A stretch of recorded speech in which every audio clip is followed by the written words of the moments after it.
guys. Tingnan nyo guys, oh. My Chaima or auntie, she bring me like this. This is a Philippines lomboy or dohat. This is my favorite. See guys, I will put the salt, little salt. This is so yummy, oh my gosh. In Cebu, we have too much this one. See? Shake, shake, shake, shake, shake, shake, shake, shake, shake. Ang sarap nito in fairness. Just put the little salt. And then, try natin. Diba? Oh my God! Happy Sinday! Yeah. Sarap guys! Ang sarap! Yummy, yummy! Yummy, yummy!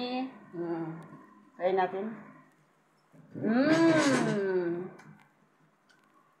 Sarap! Sarap, sarap!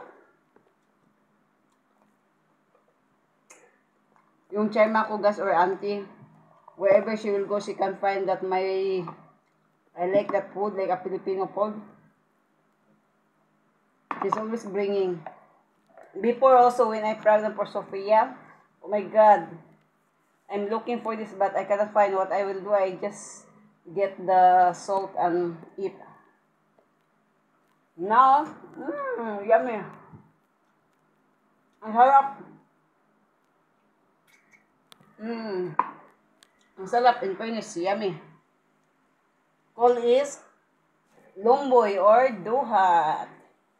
Filipino food. I don't know. Here also we have available this.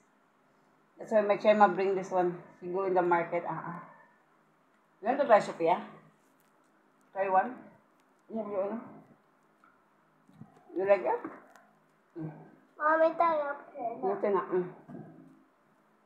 Yung anak ko guys, always na lang nag-change ng clothes. Parang may labandera talaga. You put salt three? Yeah, you must put salt so that you're more yummy. Yummy? First time niya kumain. Ayaw niya. Adi. Tingnan natin yung expression ni Sophia. Yummy or what? You know what? This is my favorite. So yummy. In Philippines, I have loved this one. In the tree, in my grandpa, in my lolo, he has too much plant for this in the Philippines. Like it? You remove the seed. You're not eating. You must throw. Good job. Bayo. See guys, and then habang kumakain, nagluluto din ako ng ulam namin.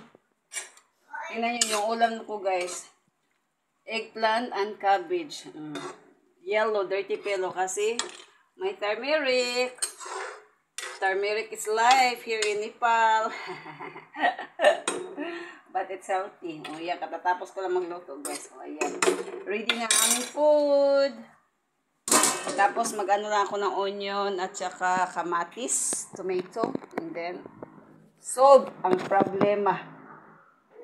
Salamat, salamat. Thank you for my new subscriber. And then the old one, shout out all. God bless. Thank you so much. Much love, much love. Thank you so much. God bless us. Be kind. Love you.